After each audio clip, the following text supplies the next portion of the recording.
అంత కొంచెం కొంతకాలం ఉండాల్సింది సార్ అమ్మ ఉంటే బాగుండేదండి. నాకు ఇంకో ఆ విషయంలో వెళ్ళిపోయారు అంత తొందరగా. ఆవిడ కిడ్నీకి ఫెయిల్యూర్ అయింది, డయాబెటిక్.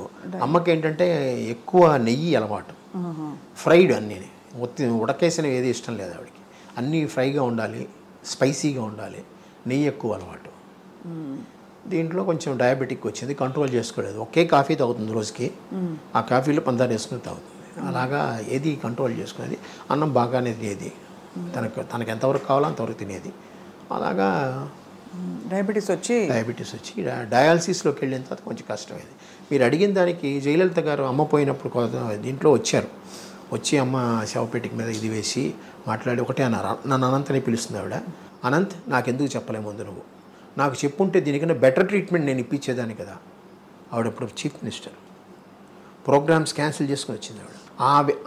అమ్మ పోవడం ఒక మాట, ఆవిడ అన్న మాట 2-3 నెలలు నాకు తిరగబట్టింది.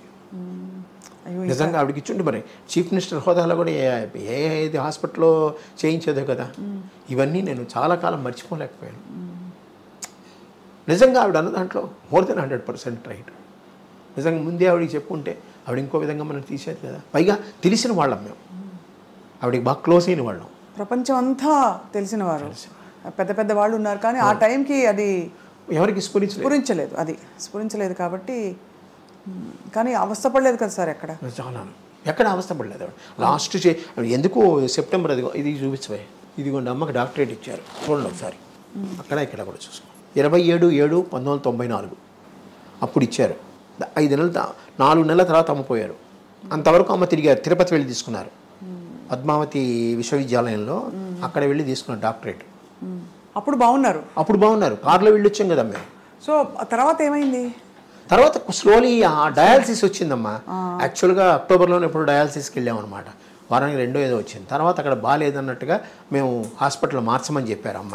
నువ్వు హాస్పిటల్కి వెళ్దాం, నువ్వు తీసుకున్నావు కదా, నీకు బాగుపడింది. నేను ఫిజికల్ హ్యాండిక్యాప్డ్, ఆ యాక్సిడెంట్లు దెబ్బతిన్నా కదా, అందుకని అక్కడికి వెళ్దామంటే సూర్య హాస్పిటల్ వచ్చేవాడికి వారానికి 2 రోజులు చేశారు.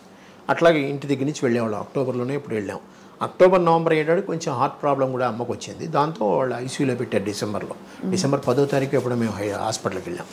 అక్కడి నుంచి అలాగా అయిపోయింది. కానీ వీళ్ళందరూ రాధాకుమారి గారు కానీ, ముళ్ళపూడి వెంకటరమణ గారు కానీ, వాళ్ళ మిసెస్ గారు, వాళ్ళ తాలూకు వాళ్ళు అందరూ, సినిమా వాళ్ళు ఇక్కడ ఉన్న వాళ్ళందరూ హాస్పిటల్కి వచ్చి చూసిన వాళ్ళే.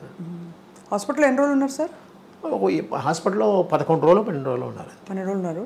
కానీ ఈ వార్త వినగానే అందరూ అయిపోయి ఉంటారు. అందరూ అయిపోయారు. అది పైగా రాత్రి అమ్మ 9:15 ఎంతకో పోయారు. అప్పుడు వెంటనే రమణ గారే వచ్చి, ఎంబీఎస్ ప్రసాద్ గారు ఒక ఆయన ఉన్నాడు, ఆయన చెప్పిన వెంటనే ఆయనే త్రూఅవుట్ పేపర్స్ అన్నీ వచ్చేసేట్టు చేశారు. వచ్చారు జనాలు. కొంతమంది యూట్యూబ్లో చూసాను, ఎవ్వరు రాలేదు, ఒక్కళ్ళే కూర్చున్నారు, మేము 3 ఉన్నాం అలా అన్నట్టుగా ఏదో యూట్యూబ్లో వచ్చాయి. కానీ అది కాదమ్మా. ఆ రోజు అందరూ వచ్చారు. ఇంకా శారద గారు వచ్చారు, జీవరలక్ష్మి గారు వచ్చారు, వాణిశ్రీ గారు వచ్చారు. అందరూ వచ్చి చూసి వెళ్ళారు. మీ పాత్రికేయులు ఎంతోమంది వచ్చారు. అంటే ఎందుకు అనిపిస్తుంది అంటే సార్, అంత వైభవంగా జరిగినప్పుడు మెడ్రాస్లో ఉన్నంత వరకు అందరూ వచ్చారమ్మా. అయితే శ్మశానానికి తీసుకెళ్ళేటప్పుడు 7 మంది 8 మంది వెనకాల వచ్చారు, ఎవరు సినిమా వాళ్ళు. ఎన్టీ రామారావు గారితో, అక్కినేని నాగేశ్వరరావు గారితో చాలా బాగుంది. ఎన్టీ రామారావు గారు వస్తానని చెప్పి ఆయన కోసం నేను మధ్యాహ్నం వరకు ఉంచాను. సడన్గా ఆయనకి ఏదో ప్రోగ్రామ్ వచ్చిన తర్వాత డైవర్ట్ అయ్యారు ఆయన. అందువల్ల రామారావు, నాగేశ్వరరావు గారు ఏదో బయట ఊళ్ళో ఉన్నారు కానీ రాలేకపోయారు. ఫోన్లోనే చెప్పారు నాకు. నేను అది మేము జీర్ణించుకోలేని ఇది యాక్చువల్గా. అలాగే చివరి వరకు చెప్పారు కదా, 4 నెలల ముందు ఆవిడ డాక్టరేట్ కోసం మేమందరం తిరుపతికి కారులో వెళ్ళామంటే మీరే ఆలోచించండి. మరి మీరు స్టేజ్ ఎక్కాలి కదా, కింద తీసుకోకూడదు. స్టేజ్ కూడా మెల్లిగా పట్టుకుని ఎక్కి అక్కడ కూర్చొని తీసుకుంది ఆవిడ. టైం అలాగా. ఎంత వయసు సార్ అమ్మకి అప్పుడు? అప్పటికి 70 ఏళ్ళు అవుతాయమ్మా. 70 ఏళ్ళు మరి ఎంత? 24 అక్టోబర్లో పుట్టారు. కనీసం ఇంకో 15 ఏళ్ళు, ఇంకో ఈజీగా 10 ఏళ్ళు ఉండేది ఆవిడ. ఆవిడకుండే ఆ క్యాలిబర్కి ఇది దీనికి ఆవిడ ఉండేది. ఎందుకంటే విల్ పవర్ ఎక్కువ వీళ్ళందరికీ. సావిత్రి గారి గురించి అమ్మ బాధపడేవారా అప్పట్లో? అంటే అమ్మ సహాయం కూడా చేసేవాళ్ళు.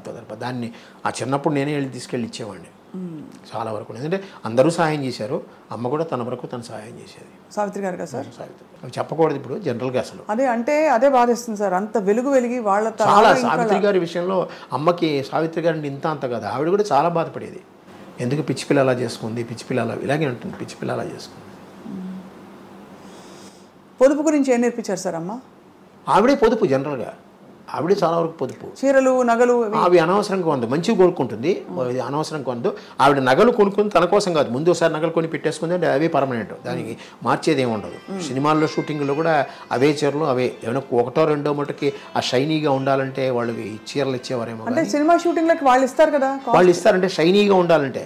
లేకపోతే జనరల్గా బొట్టు పెట్టినప్పుడు అదేంటి మంచి మనసుల్లో పంచదార వేస్తుంది సరే, ఆ టైంలో అంతా అమ్మసేరే అంది. నాకు గాజులు ఎప్పుడు తీదు అంతే. అంటే ఈ విధవ ఇది బొట్టు లేకుండా ఉంటుంది, అలాంటప్పుడు తీసి దాచేదేమో కానీ ఏమీ లేదు. అప్పటికీ ఆ గాజులు ఏమైనా ఉంటే నా జేబులో పెట్టి జేబుకు పిన్నేసేది, జేబులో పెట్టి జేబుకు పిన్నేసేది. పైగా ఇక్కడ జేబులు కుట్టించేది మాకు చిన్నప్పుడే, అదేదో టికెట్ ప్యాకెట్ అని అంటారు, మాకు పెద్ద జేబులే కుట్టించేది. ఏమైనా ఉంటే దాంట్లో వేసేది. నేను అక్కడే ఉంటాను కదా అందుకని. అవును, కాపలా అంటే మీకు మీ దగ్గర ఉంటే భద్రంగా ఉంటాయి. భద్రంగా నేను ఒక చోట కూర్చుంటే ఎక్కడికి వెళ్ళను కదా, ఇటు అటో వెళ్తాను. కానీ పైగా అందరూ అమ్మకి తెలిసిన వాళ్ళు, ఈవెన్ లైట్ బాయ్స్ చిన్నవాళ్ళు అందరూ అమ్మకి తెలిసిన వాళ్ళే, అమ్మ దగ్గర తిన్నవాళ్ళే. అందుకని ఎవ్వరు ఏమీ చేయరు. అది ఆవిడే కొన్ని డబ్బులు వచ్చింది అనుకోండి, ఎప్పుడైనా ఎవరైనా క్యాష్ ఇస్తారు, కొంతమంది క్యాష్ ఇస్తారు. ఆ క్యాష్ పట్టుకుని నల్లి చిన్నస్వామి చెట్టి ఉన్నాడు కదా, నల్లి సిల్క్స్, అక్కడికి వెళ్ళి మామూలు ఆర్డినరీ చీరలు ఉంటాయి చూసారా, అవి దొంతర కొనేసేది. 6, 8, 10 డబ్బులు పెట్టి. పక్కనే టీవీ జ్యువెలరీ ఉండేది టీ నగర్లో, పనగల పార్క్ ఎదురుగుండా. అక్కడ ఈ తాళిబొట్లు చిన్నవి, చిన్న గొలుసులు, ఉంగరాలు అలాంటివి కొని పెట్టేది. ఎప్పుడైనా ఎవరికైనా పెళ్ళిళ్ళు కావాలంటే అది ఇచ్చేసేది. అలాగే చిన్నపిల్లలకి మన క్యాసరీ స్కూల్లో సాధ్యమంతకు చాలామందికి ఆవిడ ఫీజులు ఆవిడే కట్టేది. ఎవరికైనా చాలామంది పుస్తకాలు కొనడం కానీ ఫీజులు కట్టడం అవి నాకు కూడా అలవాటైంది. పైగా నేను ఆ సాయి ఆర్గనైజేషన్లో ఉందని ఆర్గనైజేషన్ ద్వారా నేను చేస్తూ ఉంటాను. అడాప్టింగ్ చిల్డ్రన్స్ అంటారు, ఎడ్యుకేషనల్ అడాప్టింగ్ చిల్డ్రన్స్. ఎంత గొప్ప జీవితం సార్. అమ్మగారు చీర ఏమన్నా ఉందా సార్? చాలా కాలం ఇది కట్టింది, ఇప్పుడు లేదు ప్రస్తుతం. ఒకటి కూడా లేదు సార్? అక్కడికి లేదు, చాలా కాలం తనే కట్టేది.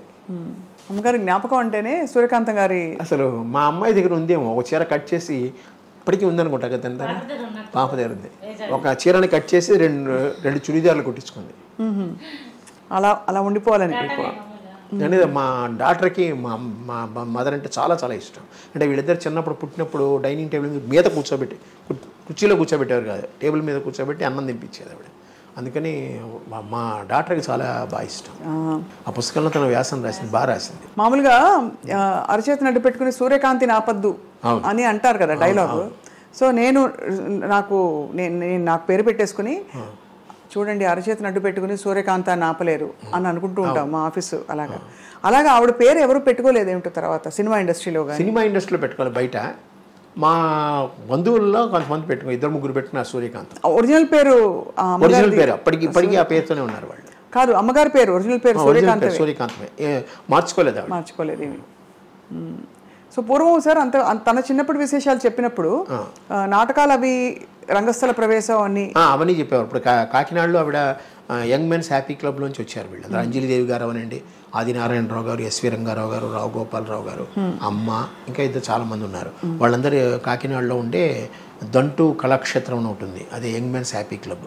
అందులో వీళ్ళందరూ ఒక విధంగా, ఇప్పుడు మీరు ఫిల్మ్ కాలేజెస్ ఏవో ఉన్నాయి కదా, ఫిల్మ్ ఇన్స్టిట్యూట్స్, కంపేర్ చేస్తే అది ఒక పెద్ద నాటక రంగం. అక్కడ ప్రొడక్షన్ స్టార్ట్ అయ్యి వచ్చింది, అక్కడ నేర్చుకున్న వాళ్ళు వీళ్ళందరూ.